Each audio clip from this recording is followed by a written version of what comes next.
YouTube. To what do I owe the pleasure today? Alright, look. I need you to hear out what I'm gonna say. Listen to me. Okay? Can you do that? I know. I hear you. Why make a video on the movie that shall not be named? No, stop! Okay? I am gonna name it. Cut it out with that dumb, it doesn't exist. It's getting old, I'm sorry. But I do hear you. Wooden acting.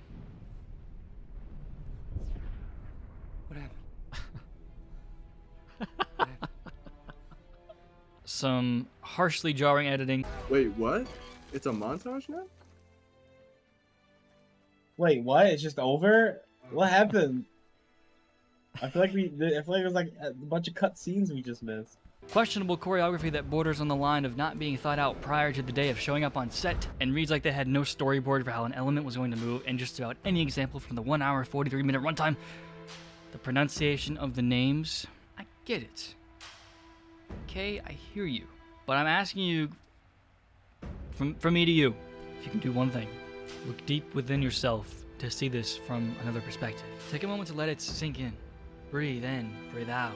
If you have it in you still, after all the preparation, balance every chakra in your body to hear what I'm about to tell you. Webster's dictionary defines film. No, just kidding. I feel like we should lighten up a little bit on the last Airbender. All right. So since we're due here for an extremely faithful live-action adaptation of the series, when is it? A week? I thought it'd be fitting to take a look back and, I don't know, try to do something that probably isn't allowed on this platform. But I will not be silenced. We are not in Ba Sing Se. I think I might be the only person maybe on the planet that has something nice to say about M. Night Shyamalan's The Last Airbender. You're probably thinking, how is that even possible? And how can I get to the unsubscribe button before he convinces me with his charm and wit? Well, I'm here to say, I think that the internet has been inflicting too much hate upon this movie. As I said, yes, many things are wrong with this movie. So many things were done wrong about this.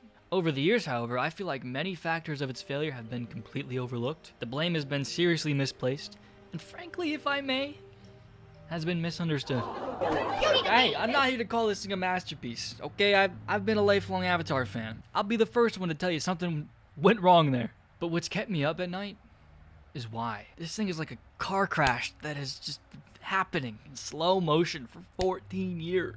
I partly feel like this video needed to exist just because no one's like been here to care about the topic to begin with. Like, I promise you, nobody has given this film this much attention as I have. I don't even want to admit how many times I've seen it within the past year. It's not. I have this morbid curiosity with it, and over the past few months I have been collecting information and articles and pictures and videos and interviews and everything to paint a picture for YouTube that basically says, hey, this is why this happened. We don't have to forgive, but could we at least try to understand? Speaking of slow motion, every fight is like this. You know this went hard in 3D. No, it didn't. You know this went hard in 3D. How would this go hard in 3D? You just know it does. Okay, this went hard in 3D. The one thing that really ticks me off about the whole situation is that people almost solely blame M. Night, which, you know, makes sense. His name is the first one you see. Written, produced, directed.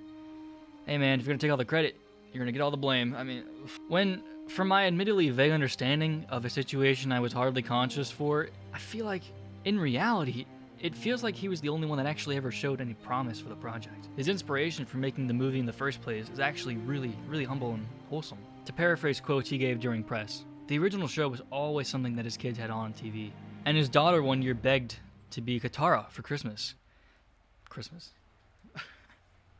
Halloween.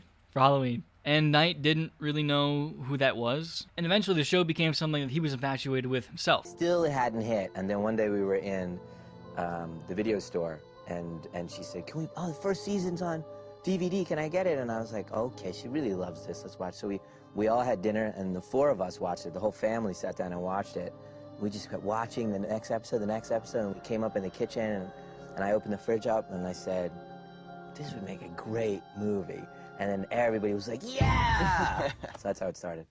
They urged him to get on the phone and make it happen because it was something they all loved. It was special to him because he wanted to make something that his daughter could see herself in, just as the show that they were just watching has already done, you know? But on a bigger scale, obviously.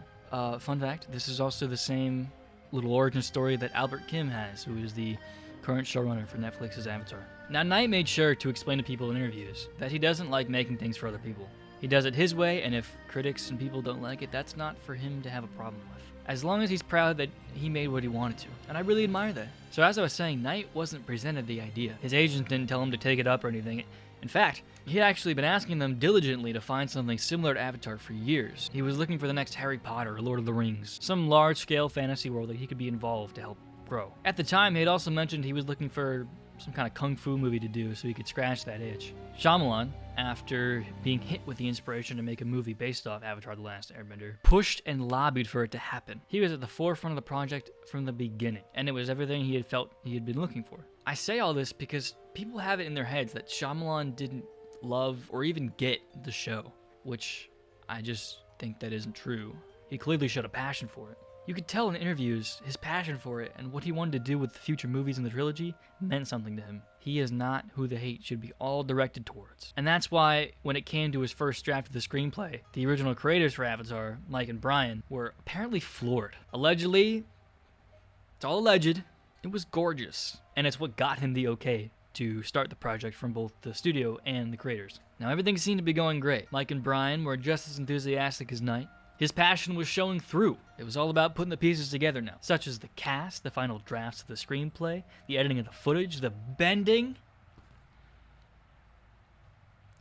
Ironically, this is the shortest list I could come up with that is all the things wrong with the movie. This is probably some Fire Nation trick.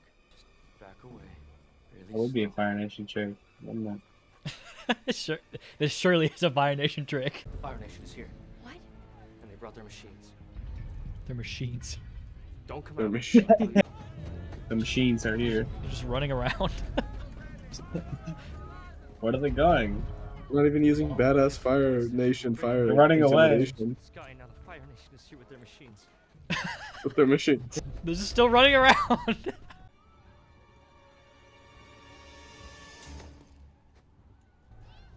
Well, that was fast. They found the Avatar. All is good. Tough, sorry. Wait, is that what? Stay hidden. She's in this movie? No. That is a thing that they would do in this movie. She just runs up to them. Bending tiny stones at us from behind a tree. It really hurt. You fucking remember that on point. What? This movie's just like miserable. You know? It's just like You guys are slowly starting to realize. I feel like I almost knew already. Okay, watch this shit. It's one take from this point on. This is my father. The whole movie? No. Fire Nation's plan. It feels do like it. that. It feels like every scene is the first take. Earthbenders! Why are you acting this way? You're powerful and amazing people. You don't It's need to live beautiful, like Brian. this. There's Earth right beneath your feet. Oh shit! The ground. The Avatar is dead. If he was here, he would protect us. If he was here, My name is Aang. you'd give me a shout out. The Avatar would have to be an airbender. Are you an airbender boy? Leave him alone! Why can't the Avatar have a family? I asked that. They said that's a sacrifice. I asked that. So yeah. With all that said, this is probably the part where you're more used to seeing on YouTube. Can't spend the entire runtime of this video glazing it without acknowledging at least what went wrong. Let's chat about the cast first, because I feel like that's something people solely put on Knight's shoulders. I've been vaguely citing this source, there was no website, I wasn't around for it, from about a decade ago, which gives a lot of insight on what went on behind the scenes. There's no reason to believe this person's lying, because why would they? Plus it also corroborates like a bunch of other stuff we know are factual. To quote, Nicola, who plays Katara, was hired because she's the daughter of someone one of the producers owed a favor to, as Hollywood loves nepotism. Her audition tape was subpar at best. In having to cast her, they had to cast a guy who could pass as her brother, hence Jackson, who plays Sokka. His audition was actually pretty good. He's a funny guy and clearly had seen the show. Too bad the producers felt the movie didn't have time for intentional humor and cut all that out of the script. Aang. Noah was the only one who had honestly openly auditioned and was chosen based on talent. He just needed extra help acting because with a lot of it being green screened, he was talking to air a lot of the time. Experienced adults have a hard time doing that, let alone a kid. If you recall, they initially signed on Jesse McCartney as Zuko. Why? Because otherwise the lead actor roster would be starring 2 unknown kids you've never heard of and the guy who played a minor character in Twilight. And then someone with a brain realized, hey, wait a minute, this show is kind of anime-esque and we're hiring a bunch of white kids. So what did they do? Because they couldn't can Nicola without someone being really ticked, Jesse willingly bowed out and went with another project that offered at the time. Even still, they needed a big name to draw people in, but it couldn't be another white kid. Dev Patel just gave an Oscar-winning performance and was willing to sign on. And in getting him, they had to make the rest of the Fire Nation match, which is why it turned into heroic white kids versus evil brown people, which was intentionally unintentional. Do you see how completely out of Shyamalan's hands that was? It was like a horrible snowball that just kept going on, and he couldn't do anything to stop it. The only one you can legitimately say was picked by night was Noah Ringer, and that was just based on martial arts skill alone, which is definitely a great thing to have when playing Aang.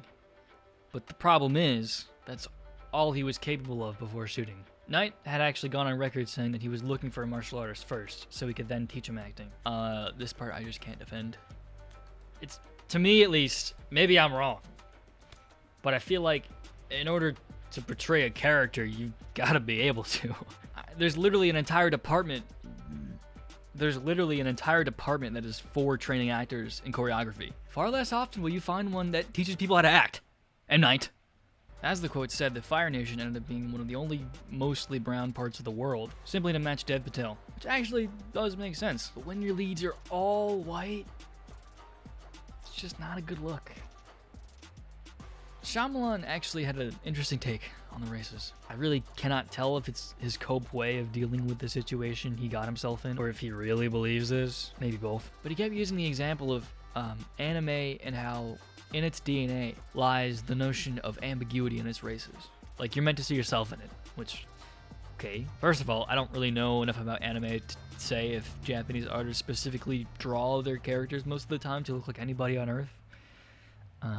But even if that's the case, there's not a single doubt in the world that the world Avatar is set in is based almost purely off Eastern ideas, architecture, culture. That's everything that makes it Avatar. I think to kind of rectify this, he wiggled in the idea that all the nations aren't just one race, which I think is actually, it's not a terrible idea. It could be well done. For example, you have African influences in the Earth Kingdom now, whereas the Fire Nation now has a lot of Indian/Mediterranean influence, and the Northern Water Tribe having a more European and Russian depiction. I think he does understand the aspect of how the fantasy world that Avatar is set in kind of pulls from all over the place in our real world, but man, it just doesn't work here. I get what he was going for, I think. Even if you diversify the world around the leads more so than the animated series, we're all still seeing this Eastern-inspired world through the eyes of these white kids. But even after that, if you are able to look past all of that, the actors themselves just cannot hold the scene. I'm sorry. I think this is something I'm worried about with the Netflix series, to be honest. But I'm willing to reserve my judgment more because those guys are so young, you know? You can't go in expecting an Emmy-winning performance because for most of them, it's their first time doing a job that big. And I think you could apply that sentiment here. But from the trailers alone for the Netflix show, what I'm noticing is that the acting might not fulfill every want and need from the source material and what it's asking, if that makes sense. And that's okay, because there's very obviously clear direction and intention behind everything that's going on from what we've seen so far, hopefully. With Shyamalan, somehow, it felt like there wasn't, which is so strange to me because I love some of his other movies. He is able to pull out a good performance from actors, even to a child actor. He did it in The Sixth Sense, and that was a good performance. So what gives? They all just give such dry performances, man. Teachers there for sure, but they're all the way on the other side of the world. We can get there on Appa. That's what I was thinking. That's what I was Maybe we thinking. can stop in the villages on I the way hate- we started I just changing more into it's small so villages. upsetting. They just, Should we try? okay, do it. And it hurts especially because the series thrived on the fact that its main characters were kids. Even in spite of an ongoing war, they were able to have fun and unwind because they needed to alleviate the pressure of that war. Aang especially, that is his character. He runs away from all that pressure by being a goofy kid. And there really isn't a sense of that here at all. Dude, he's so evil here, watch. What? Looks like Darth Vader. And it's especially tragic because Noah Ringer on set was Aang. He was being silly. He was like pulling pranks on crew members and other cast people.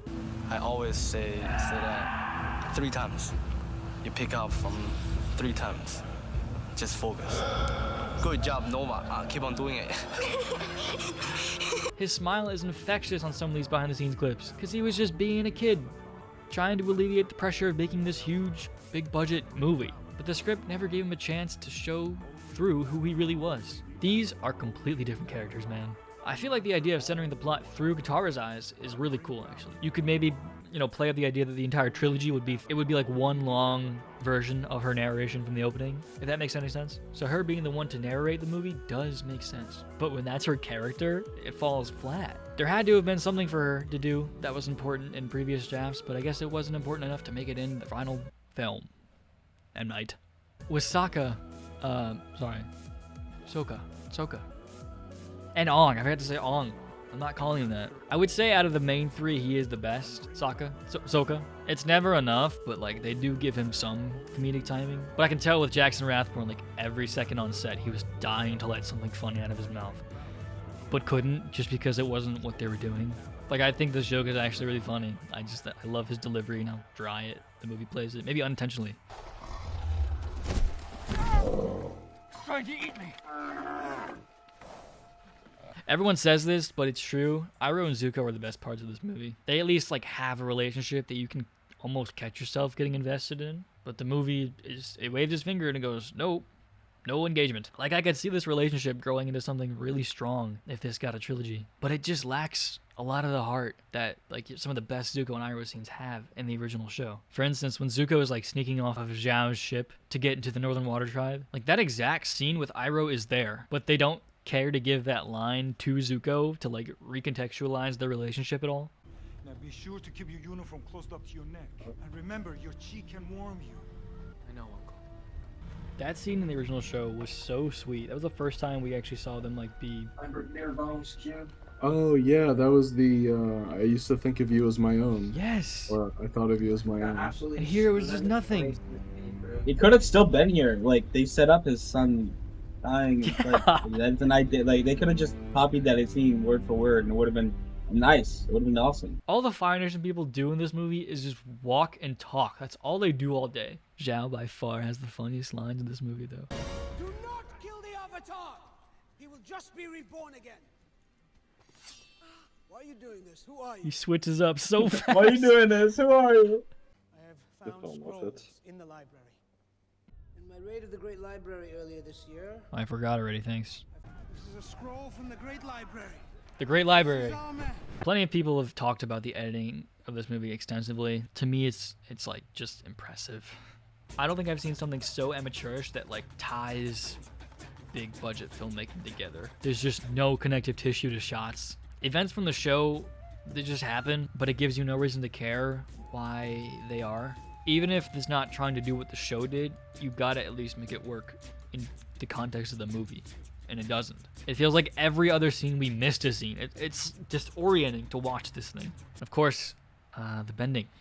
Man, how big of a fumble was that? This could have been the one thing that was right about the movie, and it could have saved so much. For a long time, I could tell something was off with it, but I didn't have the knowledge to identify like what it was necessarily until watching this video by Jill Barup. It's very informative, and it breaks down exactly what makes it feel so stilted. Essentially, there's just a really inconsistent movement to element ratio. Sometimes Katara or Zuko can flick out their respective element with a single motion, much like how it should be. Other times, it takes a legitimate 6 seconds of nonsensical arm flailing to first summon the element, only to have it react as the final movement finishes up. And when you get this disconnect, the fights just feel horribly slow. And it doesn't help when they're all in slow motion. Why are already slow fights slow down even more, M. Night? This scene in particular has been talked about to death, but it really is something. On so many levels, it just manages to do something more stupid with each beat.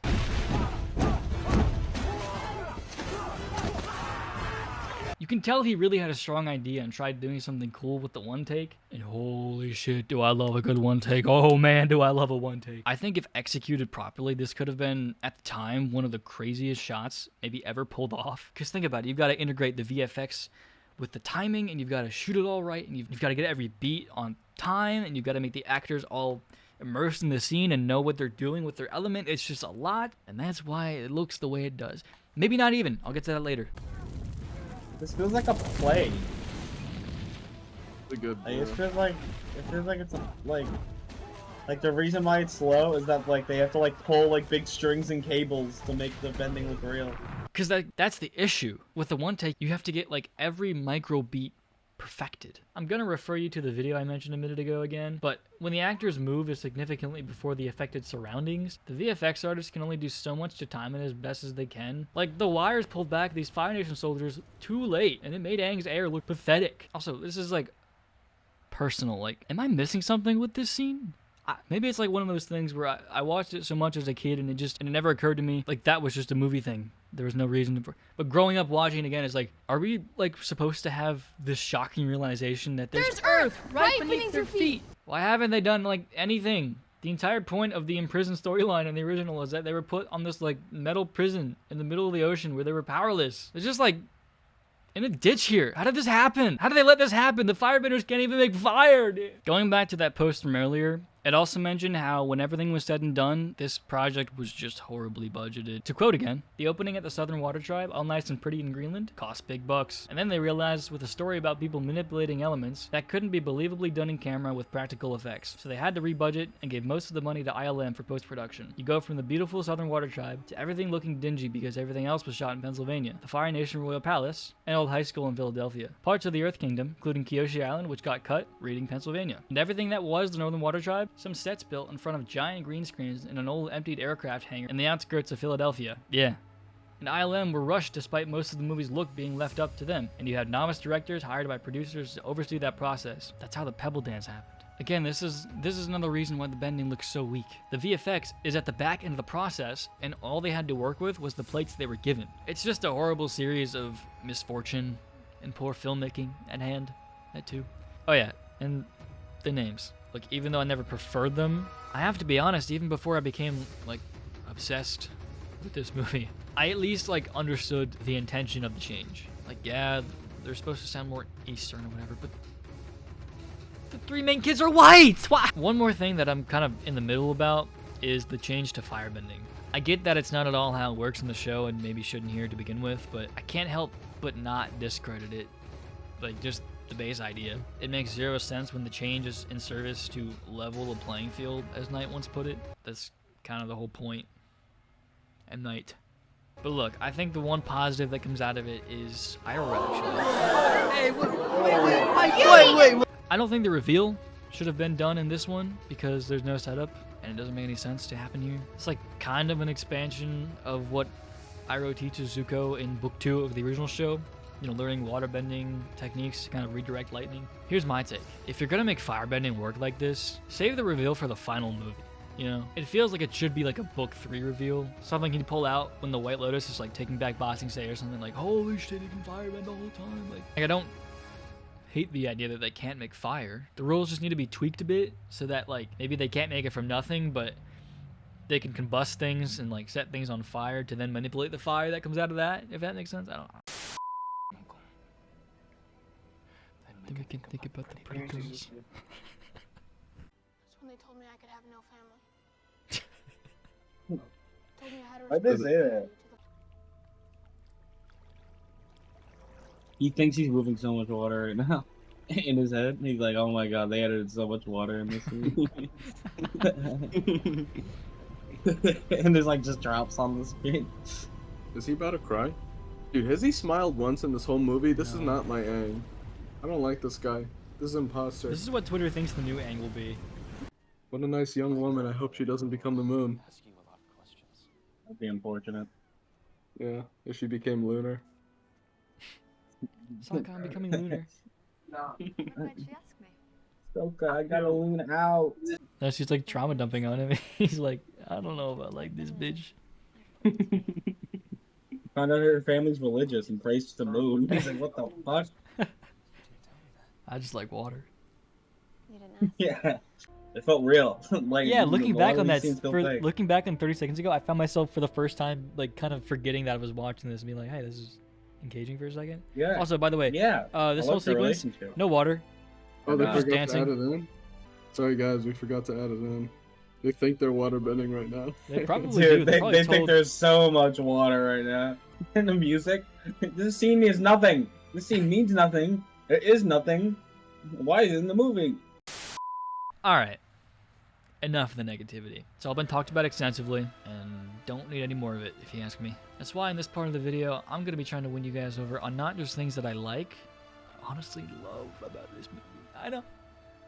Fucking love the arrow. Everyone says that, but it really is just like the coolest addition, improvement, you know? It looks cool. It's like the grounded way of doing it. I found out during my research for this video that it was actually first recommended by Brian and Mike, and they just couldn't do it because of animation constraints.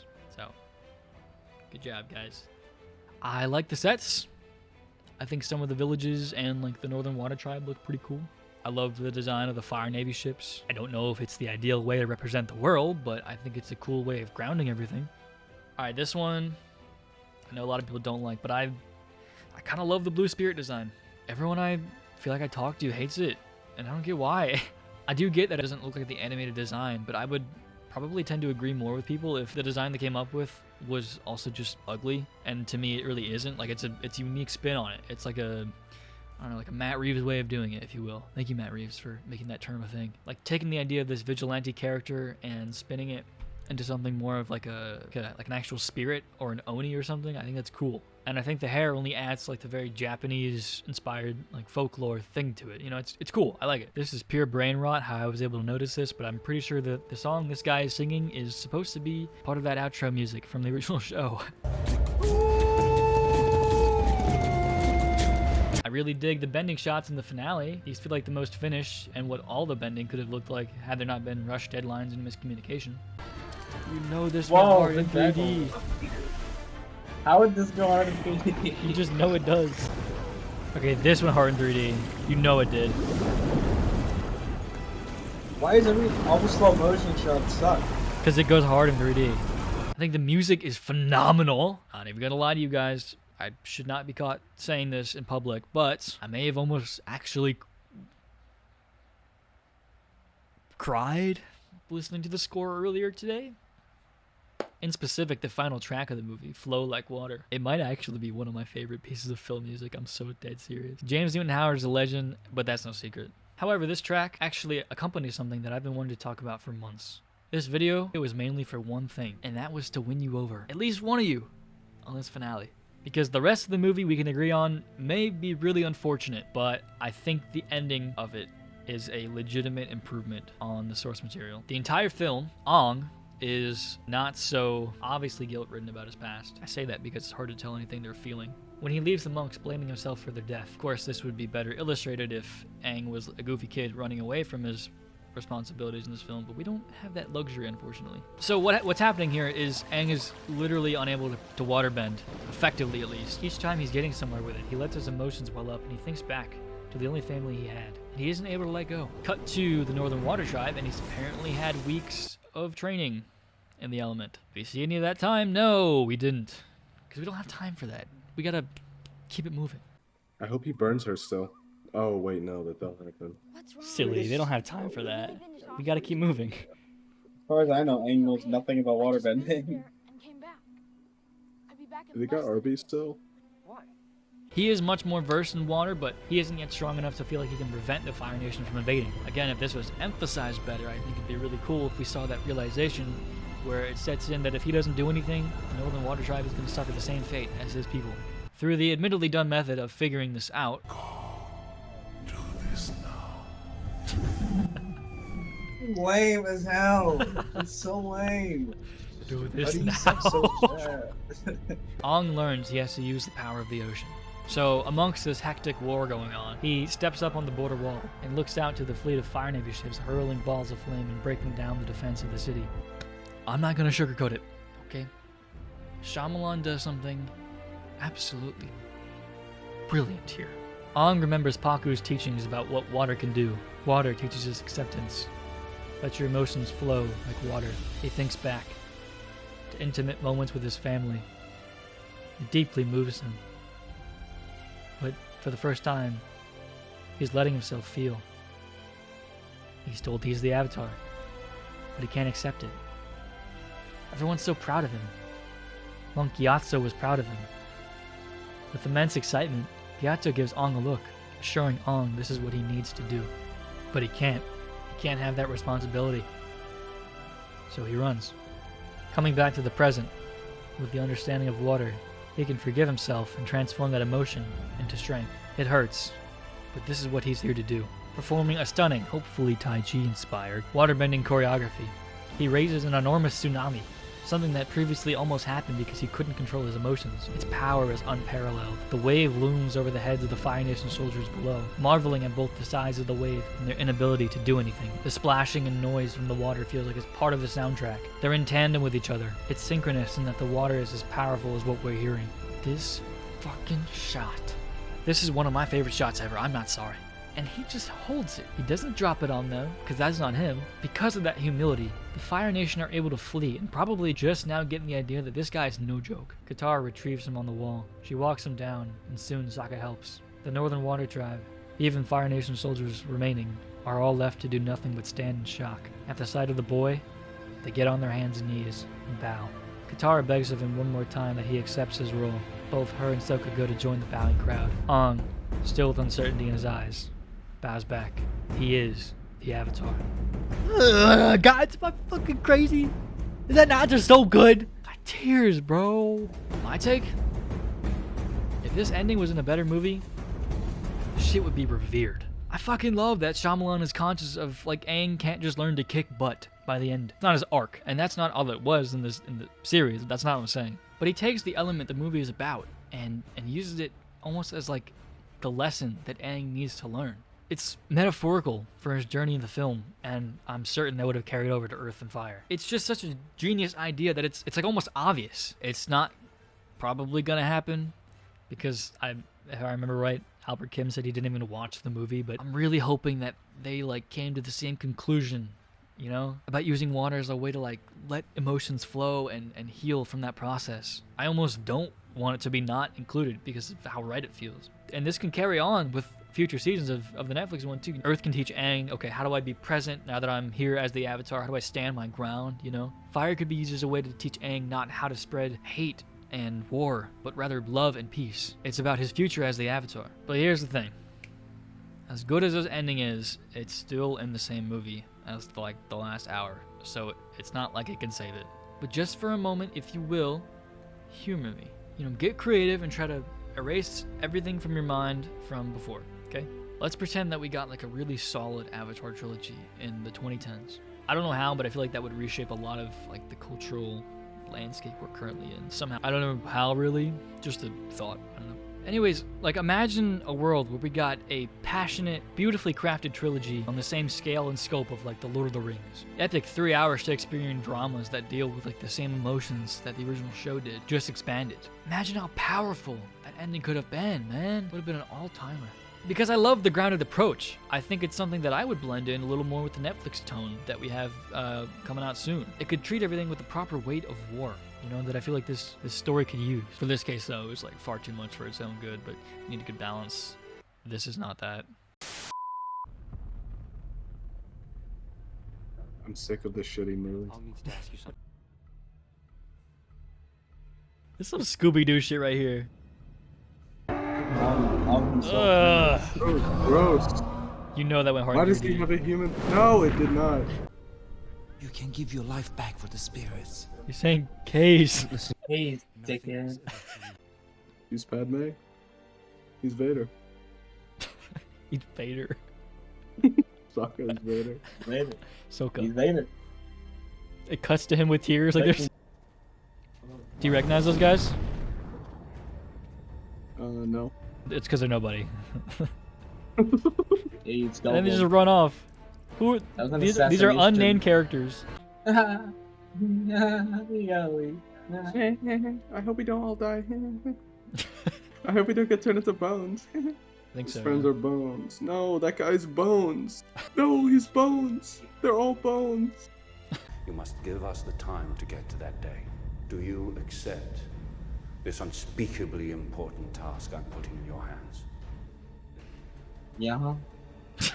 I do. Hey, this is editing me. I'd like to say that we coined a term when we finished the movie that described what my buddy here seems to be suffering from in this next clip. Here's him with a harsh case of shamanilla. I feel a great despair after watching that film. A true feeling of despair, I feel.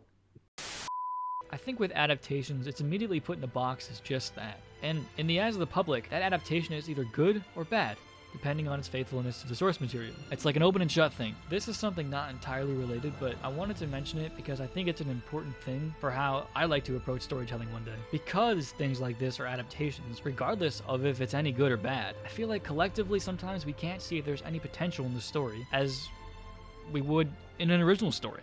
It doesn't allow the creators of whatever projects to implement new constructive ideas, such as the theme of water letting Aang's emotions flow, without audiences either rejecting it or ignoring it. It almost limits creatives to just making something accurate because that's what people want. But often I'll find myself wondering, like, what would this look like with a more grounded take or a more like fantastical take? But it's like we're scared to, because we need to make something that fans will either have to compare with original shots from the show or movie that it's adapting from, or something almost completely unrelated. Like there's no, I don't know. And grounded doesn't mean like dark and gritty. It means to establish yourself in the world and ask, how can this emotionally feel real? While this may not be the reality that we live in, I do like to think about it often because it helps me rationalize the movie a little more. It's by no means perfect, far from it, but it was simply potential, and I feel like as fun as we have dogging on it, we haven't been able to look past certain things to see that. In spite of the things that it did wrong, what went wrong, I think we ought to reconsider just a little bit how we view this movie. There really was something special here at play. It was just a series of really unfortunate events that led to what got pushed out. I think it's worth coming back to Shyamalan and the creators now that we've understood what went wrong. Mike and Brian's appraisal made its way into some of the extras content, so clearly they were pleased with what was being done up until a certain point in production. To quote again, sadly at that point, M. Night was just tired of arguing with the overheads, gave up, and collected his paycheck. If you look at the movie's premiere and red carpet footage, you can tell his excitement and happiness is fake. Bright had little to say in the film despite being listed as executive producers. That title was a fancy way of saying that they created the show was based on, and they're still alive, so they need some kind of nice credit. The actual producers didn't know what they were dealing with, and were only interested in a quick buck. Bright and M. Night gave up on the film around the same time for the same reasons. The other people working on the film were a pain to deal with, and Nickelodeon themselves only wanted the final product as quickly as possible and the money it would presumably make them. At least they hired good caretakers. The food was great on that set. This hurts to hear. You know, it was apparent that by the end, there was just no excitement left. Not even from the guy who at one point was the only one excited to make it. I get it was a different time, but people want to talk about studios ruining a director's vision? This is a Class A example of that, guys. Snyder rightfully deserved the people's support for his vision to be seen, but not Shyamalan's? We don't need a director's cut or anything, that cannot save this. But I at least want people to apply the same sentiment, you know? Side note, what happened to these guys is not comparable at all. Like, nor am I comparing them. Zach very much deserved and needed that time away. I think this is just a very prolonged case of the internet seeing what it wants to. I made this video because this story isn't out there. I'm assuming hardly anyone even knows that it's a product of like direct studio meddling, which is something that studios are known for nowadays. The blame is solely put on M. Night, and while yes, he is a large part of the problem, I don't think he was the only problem. He seems like a really genuine guy and just loves the art of filmmaking. As someone trying to make my way in the same field, I can't help but feel for him. It's frankly sad he was dealt these cards because he came onto the project with so much optimism and excitement to make something that can not only represent people from around the world, but be an engaging story about themes we all need to learn ourselves. He did it for his kids, and if that isn't one of the most selfless things an artist can do, I don't know what is. All of us go through moments in our lives where we want to be accepted. We get tired of the fight and having to defend who we are, and tactically, or sometimes overtly, they'll say, "You are wrong for doing it this way. You're arrogant. If you just do this, this, and this, it'll all work out for you." And I went, okay, maybe you're right. So I made a genuine effort to join the system, but I learned that the special thing that makes me happy was hard to do within the system. It was so wonderful to have that opportunity, but there are so many people who are so much better at that kind of storytelling than I am.